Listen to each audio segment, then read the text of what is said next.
Welcome students. In this video I am going to discuss a topic of class 8. It is lesson 7 and the name of the topic is A King's Tale, part 1. Let's go to the text.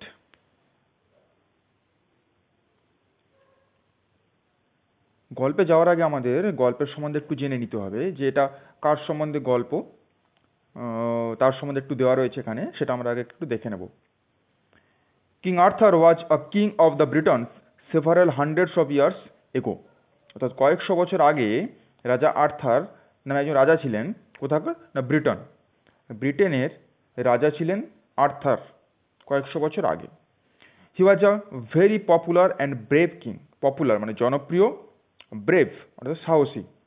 He was a very popular and brave king. তিনি ছিলেন খুবই জনপ্রিয় এবং সাহসী রাজা। There are many legends about him. Legends অর্থাৎ unrealistic story ডিপিক্টিং past events, যেগুলোকে বলা হয় কিংবদন্তি গল্প। এগুলোর সঙ্গে কিন্তু ইতিহাসের কোনো সম্পর্ক নেই। এরকমই এই যে রাজা কিং আর্থার, তার সম্বন্ধে এরকম অনেক কিংবদন্তি গল্প রচিত রয়েছে। The following tale is an adaptation from the ancient Arthurian legends. Ancient মানে প্রাচীন, আর্থারিয়ান লেজেন্ডস অর্থাৎ আর্থার সম্বন্ধীয় যে সমস্ত কিংবদন্তিগুলো রয়েছে তারই মধ্যে এটি যে গল্পটা আমরা পড়তে চলেছি কিংস টেল, এটা হচ্ছে একটি পরিমার্জিত রূপ। অর্থাৎ প্রাচীন আর্থারিয়ান যে সমস্ত কিংবদন্তি গল্প রয়েছে তারই একটি পরিমার্জিত রূপ আমরা আজকের এই গল্পটিতে পড়তে চলেছি। অর্থাৎ এই গল্পটি হলো কিং আর্থার, রাজা আর্থারের সম্বন্ধে, যিনি কয়েকশো বছর আগে ব্রিটেনের রাজা ছিলেন। এবার আমরা গল্পতে চলে যাচ্ছি। Many hundreds of years ago England was ruled by a king called Uther Pendragon. Many hundreds of years ago অর্থাৎ বেশ কয়েকশো বছর আগে ইংল্যান্ড ওয়াজ রুলড, ইংল্যান্ড শাসিত হতো কার দ্বারা? By a king called Uther Pendragon. Uther Pendragon নামে একজন রাজার দ্বারা ইংল্যান্ড শাসিত হতো। The king, who was the friend and protector to all his people, was fair to everyone. Fair means just or equitable, অর্থাৎ নিরপেক্ষ, সবার প্রতি সমান। The king, রাজা মানে ওই উথার পেন্ড্রাগন, who was friend and protector to all his people, যিনি ছিলেন কি? ফ্রেন্ড অর্থাৎ বন্ধুসুলভ, অ্যান্ড প্রোটেক্টর অর্থাৎ রক্ষাকর্তা, টু অল হিজ পিপল তার সমস্ত প্রজাদের প্রতি যিনি বন্ধুসুলভ এবং রক্ষাকর্তা ছিলেন। ওয়াজ ফেয়ার টু এভরিওয়ান প্রত্যেকের প্রতি নিরপেক্ষ ছিলেন। The people of Britain lived in peace and happiness, এবং সেই জন্যই ব্রিটেনের দ্য পিপল মানে প্রজারা বা জনগণ, lived in peace and happiness শান্তিতে এবং সুখে বসবাস করতেন। টেন্ডিং দেয়ার ফ্লক্স, টেন্ডিং অর্থাৎ যত্ন সহকারে পালন করা, দেয়ার ফ্লক্স তাদের গৃহপালিত পশুদের, গৃহপালিত পশুদের যত্ন সহকারে পালন করত। অ্যান্ড টিলিং দেয়ার ফিল্ডস, টিলিং অর্থাৎ কর্ষণ করা, জমি চাষ করা এবং জমি চাষ করত। তাহলে কি দেখলাম আমরা এখানে? না, এই উথার পেন্ড্রাগন যিনি প্রজাদের প্রতি খুবই বন্ধু এবং বন্ধুসুলভ ছিলেন এবং রক্ষাকর্তা ছিলেন, তিনি সকলের প্রতি ন্যায়পরায়ণ ছিলেন অর্থাৎ নিরপেক্ষ ছিলেন। সেই জন্য ব্রিটেনের লোকেরা সুখে শান্তিতে বসবাস করত এবং তাদের গৃহপালিত পশুদের যত্ন করত আর কৃষিকাজ করত, অর্থাৎ সবাই সুখে শান্তিতে ছিল। King Uther Pendragon had married the beautiful lady Igraine and had a son. এই উথার পেন্ড্রাগন হ্যাড ম্যারিড বিবাহ করেছিলেন বিউটিফুল লেডি ইগ্রেইন সুন্দরী মহিলা ইগ্রেইনকে, অ্যান্ড হ্যাড এ সন এবং তাদের একটা সন্তানও হয়েছিল। This child was the heir to the royal throne. Heir অর্থাৎ সামওয়ান হু ইনহেরিটস অর্থাৎ উত্তরাধিকার সূত্রে পাওয়া, to the royal throne, royal অর্থাৎ রাজ, থ্রোন সিংহাসন, রয়্যাল থ্রোন অর্থাৎ রাজ সিংহাসনের উত্তরাধিকারী ছিল এই সন্তান, অর্থাৎ উথার পেন্ড্রাগনের পরে রাজা হবে এই সন্তান। The king and the queen died soon after the baby was born. শিশুটি জন্মের ঠিক পরেই রাজা এবং রানী মারা গেলেন। It was a difficult time. এটা ছিল একটা কঠিন সময়। Many of the king's opponents were looking to seize the throne. Opponents অর্থাৎ persons one is fighting against অর্থাৎ প্রতিদ্বন্দ্বী। Many of king's opponents রাজার যে সমস্ত প্রতিদ্বন্দ্বী ছিল তারা কি করলো? were looking to seize the throne. siege অর্থাৎ দখল করে নিতে চাইলো। was looking to seize the throne. ওই রাজ সিংহাসনটা দখল করার চেষ্টা করলো রাজার প্রতিদ্বন্দ্বীরা। King Uther Pendragon had two wise councillors, কিন্তু এই যে রাজা উথার পেন্ডাগন ছিল তার দুই ওয়াইজ অর্থাৎ জ্ঞানী কাউন্সিলার্স উপদেষ্টা ছিল। কারা কারা তারা?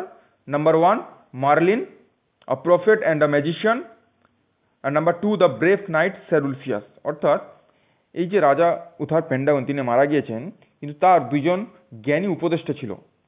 1 নম্বরে মার্লিন, তিনি কে? আ প্রফেট। প্রফেট কি? আ person who claims to know something about the future, অর্থাৎ যে দাবি করে ভবিষ্যৎ সম্বন্ধে কিছু বলার বা জানার, অর্থাৎ ভবিষ্যৎ দ্রষ্টা। মার্লিন একজন ভবিষ্যৎ দ্রষ্টা ছিলেন, অ্যান্ড আ ম্যাজিশিয়ান এবং একজন জাদুকর ছিলেন। আর স্যার উলফিয়াস কে ছিলেন? ব্রেভ নাইট, একজন সাহসী বীর যোদ্ধা ছিলেন। অর্থাৎ আমরা কি দেখলাম না, কিং উথার পেন্ডাগনের দুই জ্ঞানী উপদেষ্টা ছিল। নাম্বার 1 মার্লিন, তিনি কে ছিলেন?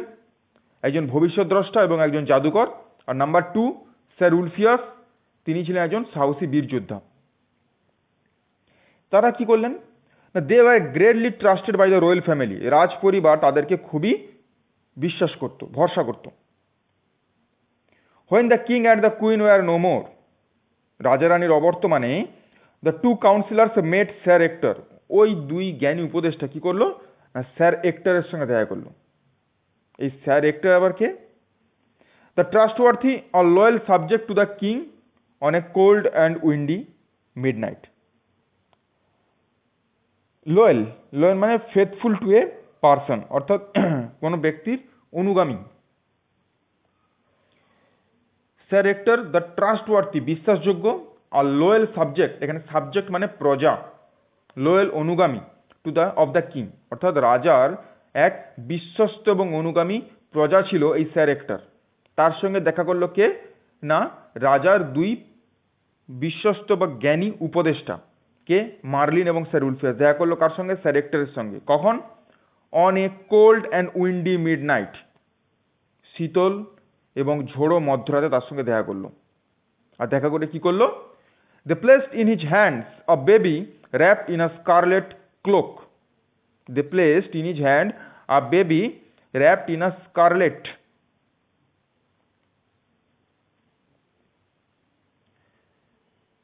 Scarlet means bright red in color, অর্থাৎ উজ্জ্বল লাল রঙের। ক্লোক, ক্লোক হচ্ছে ঢিলে ঢালা পোশাক। দে প্লেসড ইন হিজ হ্যান্ড, তারা তার হাতে তুলে দিল।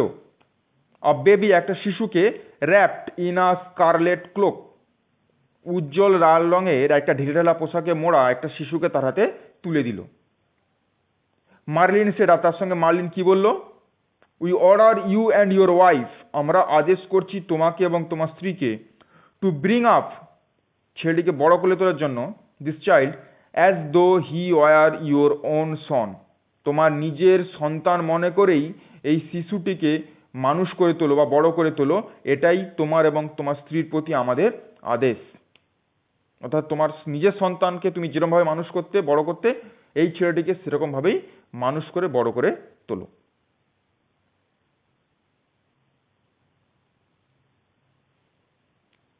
The boy is to be called Arthur, sir Ulfius said. আর স্যার উলফিয়াস কি বললেন? The boy is to be called Arthur, ছেলেটিকে আর্থার বলে ডাকা হবে, ছেলেটির নাম হবে Arthur. Sir Hector, being a true knight, asked no questions and promised to obey his late king's counselors. Sir hectare, যিনি কে ছিলেন? বিং আ ট্রু নাইট, যেহেতু তিনি একজন যথার্থ বীর যোদ্ধা ছিলেন, তাই asked no questions, তাই তিনি কোনো প্রশ্ন জিজ্ঞাসা করলেন না। অর্থাৎ এই ছেলেটি কে, কোথা থেকে এসেছে, কেন বড় করে তুলব, এরকম কোনো প্রশ্ন তিনি করলেন না, যেহেতু তিনি একজন সত্যিকারের বীর যোদ্ধা ছিলেন। Night, a man of high social rank and promised to obey his late king's counselors, এবং প্রতিজ্ঞা করলেন তার মৃত রাজার যে উপদেষ্টা অর্থাৎ মার্লিন এবং স্যার উলফিয়াস এদের কথা মেনে চলবে। অ্যাজ মার্লিন আর স্যার উলফিয়াস হ্যাড ফিয়ার্ড, যেরকমটা মার্লিন এবং স্যার উলফিয়াস ভয় করছিল সেরকমটাই হলো। কি হলো না, trouble broke out in Britain after the passing away of the king, অর্থাৎ রাজার মৃত্যুর পরেই ব্রিটেনে ঝামেলা বা সমস্যা ছড়িয়ে পড়ল। The barons were fighting among themselves, barons mean nobleman অর্থাৎ জমিদারেরা কি করলো, ওয়ার ফাইটিং অ্যামাং দেমসেলভস, নিজের মধ্যে ঝগড়া করতে লাগলো, মারামারি করতে লাগলো, অ্যান্ড প্লটিং, ষড়যন্ত্র করতে লাগলো, টু ক্যাপচার দ্য থ্রোন, সিংহাসন দখলের জন্য ষড়যন্ত্র করতে লাগলো। অর্থাৎ রাজা মারা যাওয়ার পরেই কে রাজা হবে তার জন্যই কি হলো না, জমিদাররা নিজেদের মধ্যে মারামারি করতে লাগলো এবং ষড়যন্ত্র করতে লাগলো কিভাবে সিংহাসনটাকে দখল করা যায়। এর ফলে কি হলো না, Britain was in the grip of lawlessness, law মানে আইন আর ললেসনেস অর্থাৎ অরাজকতা, যেখানে আইনের কোনো উপস্থিতি নেই অর্থাৎ অরাজকতা। Britain was in the grip of lawlessness, গোটা ব্রিটেন জুড়ে তখন কি হলো, অরাজকতা গ্রাস করলো। ট্রাভেলার্স ওয়ার রেগুলারলি রবড, যাত্রীরা নিয়মিত লুণ্ঠিত হতে লাগলো। The peasants were unhappy, peasants মানে কৃষকেরা, ওয়ার আনহ্যাপি তারা ছিল দুঃখী বা অসুখী ছিল। যখন গল্প শুরু হয়েছিল আমরা একদম প্রথমে কি দেখেছিলাম না, উথার পেন্ডাগনের রাজত্বকালে কিন্তু এই কৃষকেরা যারা ওই যে টিলিং দ্য ফিল্ড ছিল অর্থাৎ আর ছিল টেন্ডিং দ্য ফ্লক্স, অর্থাৎ কৃষকেরা যারা জমি কর্ষণ করতো এবং যারা পশুপালন করতো তারা কি ছিল, they lived in peace and happiness, তারা শান্তিতে এবং সুখে বসবাস করতো। But at the end of the part one, কিন্তু আমরা পার্ট ওয়ানের শেষে এসে কি দেখছি না, রাজার মৃত্যুর পরে দ্য পিজেন্টস আর আনহ্যাপি আর Britain was in grip of lawlessness. কিন্তু যখন উথার পেন্ডাগন ছিল তখন তিনি সবাই কি ছিলেন, হি ওয়াজ ফেয়ার টু এভরিওয়ান, তিনি সবার প্রতি নিরপেক্ষ ছিলেন এবং তিনি ছিলেন ফ্রেন্ডলি এবং প্রোটেক্টর টু হিজ পিপল, তার জনগণের প্রতি তিনি বন্ধুসুলভ এবং রক্ষাকর্তা ছিলেন। কিন্তু বর্তমানে ব্রিটেনে চারদিকে কি হয়েছে, অরাজকতা ছড়িয়ে পড়েছে এবং যে কৃষকেরা এবং পশুপালকরা সুখে এবং শান্তিতে বসবাস করত তারা কিন্তু এখন নিয়মিত লুণ্ঠিত হতে লাগলো এবং অসুখী ছিল। That is part one of a king's tale. Thank you for watching.